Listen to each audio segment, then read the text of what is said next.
Hier kann man jetzt nicht so häufig rauchen, Tee trinken und ein bisschen Fernseh gucken nebenbei. Und wenn es schön ist, kann man sich auch hier draußen hinsetzen.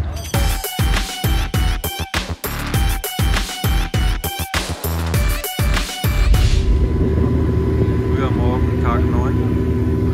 Motorräder sind bereits alle auf dem Weg. Und die ersten Autos fahren auch gleich los. Wow, hier ist es wieder kalt. Und immer noch. Aber das nützt ja nichts. So, wir sind hier in Neutralisation. Haben wir das Glück, dass wir die ersten Mopeds sehen. Wobei ich glaube, der erste Toby Price schon durch ist. Noch ein paar sind noch.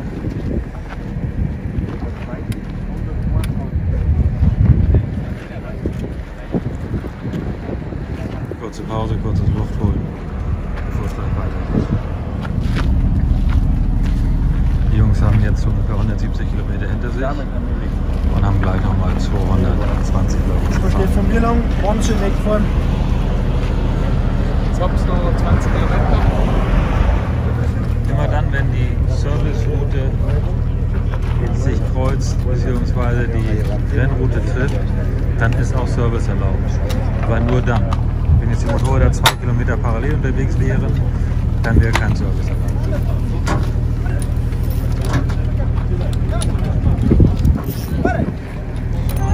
What is that, Salim? It's Naga. Naga. It's Naga. Camel? Naga. From a camel? Yeah. Ah, okay.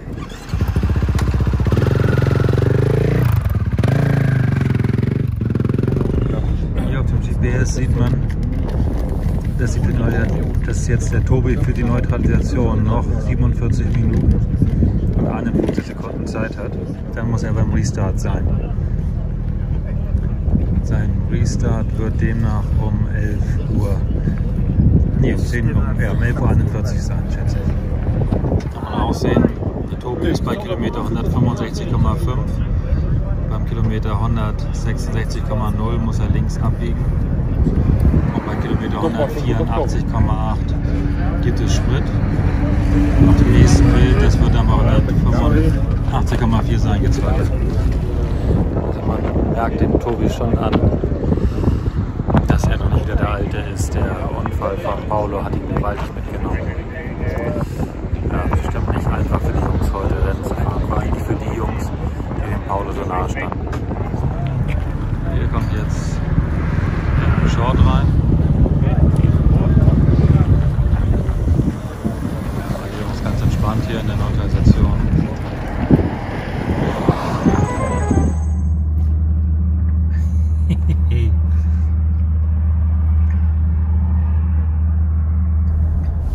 Mal schauen, ob wir hier einen Red Bull bekommen. Sollte es nicht klappen, geht auch. Hey! Hey! Close. Not closed. Eieieiei. Das gibt's ja gar nicht. Die wird sabotiert hier.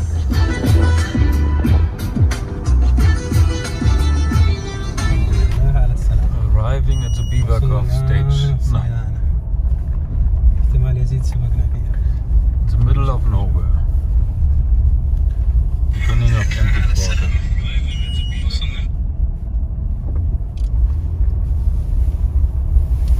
Das sieht hier sehr ungemütlich aus. Windig, staubig. Und hier bleiben wir für 3 Tage stehen. Hauptgewinn. Check-in am Biberk. Da wird gescannt. Hello. Hello. Thank you.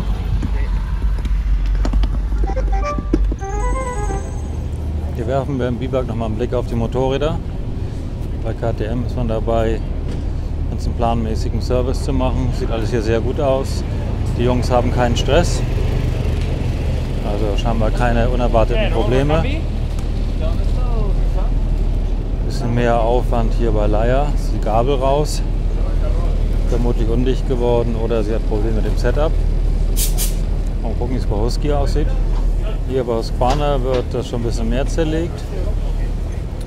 Also Ölwechsel, ja, ganz normal. Das Rahmenheck ab, warum auch immer. Nur bei dem einen Motorrad. Beim zweiten sieht noch recht komplett aus. Definitiv ganz toll bei Husqvarna und auch bei KTM, wie gut strukturiert das Team ist, wie ordentlich alles ist. Kein Stress und was genau, was man tun muss. Aber da sehe ich was Interessantes.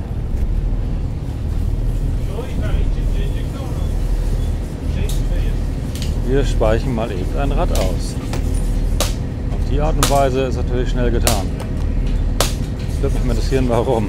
Ob sie vielleicht zu stramm waren, die Speichen, das Rad kaputt gegangen ist. Hier ist ein Privatteam mit KTM-Fahrern am Werk, haben sich auch mehrere zusammengetan. Es gibt Teams, die so einen Service anbieten, wie ich das auch mache für kleinere Rennen bei uns in Europa. Also wenn ihr Interesse habt, sitzewitz.com, dann könnt ihr euch bei mir einmieten. Ja, und das sieht dann so ähnlich aus wie hier, weil das Budget und das Personal natürlich nicht da ist, um das so groß zu machen wie bei KTM dort hinten. Aber trotzdem strukturiert und gut. Hier sehen wir mal den Service-Truck von Kärcher und den Waschplatz. Alle Teilnehmer haben die Möglichkeit, hier ihre Fahrzeuge waschen zu lassen. Kärcher ist Sponsor oder Partner des Veranstalters und macht hier einen super Service für Motorradfahrer, Autofahrer und alle anderen natürlich auch. Echt klasse. Unsere Freunde aus China sind auch noch dabei, haben sich nach vorne gefahren im Klassement, sind so irgendwo zwischen Platz 10 und 15. Tolle Leistung, ganz beständig, sauberer Job. Hier sehen wir den Mercedes Sprinter. Auffallend an dem Fahrzeug ist es ein Allradsprinter. Es ist nämlich so, dass laut Reglement bei der Dakar alle Servicefahrzeuge Allradfahrzeuge sein müssen. Lediglich die Wohnmobile müssen nicht Allrad sein. Und man darf nur ein Wohnmobil in das Rennen einschreiben, wenn man denn ein Allradfahrzeug ohne Anhänger zur Verfügung hat, um gegebenenfalls dieses Wohnmobil rauszuschleppen aus dem Biwak. Das ist eine bisschen alte Regel und ich denke, dass sie bald fallen wird, denn die Straßen hier in Sau, die sind sensationell gut und Allrad braucht man hier wirklich nicht mehr. Hinter den ganzen Wohnmobilen versteckt sich das Toyota-Team, das glaube ich bis auf 2 Service-Trucks schon komplett da ist. Hier drüben ist das Red Bull Junior Team. Da sind noch keine LKWs da, was daran liegt, dass die Side-by-Sides, in der Klasse wird gestartet, später dran sind. Die sind das erste Side-by-Side ungefähr eine Stunde nach dem ersten Auto und dementsprechend ein bisschen später ist auch der Zeitplan für dieses Service-Team. Wobei, so langsam könnte mal schon mal jemand da sein. Ja, was da auch wieder besprochen wird. Was bei dieser Dakar wirklich ungewöhnlich ist, ist, wie kalt es ist. Und tja, mir gefällt das nicht wirklich. Es könnte gerne ein bisschen wärmer sein. Das war mit ein Grund, warum ich mal angefangen habe mit dem Rallye-Sport. Ich wollte gerne im Winter unterwegs sein, irgendwo toll Motorrad fahren, wo es warm ist. Jetzt laufe ich hier rum und friere. Oh. Und die Jungs werden hier wieder gefüttert. Wobei ich mich frage, wo der Burger herkommt. What is that? Janbury. Der 9. Tag geht zu Ende. Die führenden Autos sind hier, Motorräder sind natürlich schon hier, die LKWs noch nicht. Und ich denke mal, es wird so in 20 Minuten dunkel werden. Da werde ich also nichts mehr einfangen können von den LKWs. Bisschen schwierig.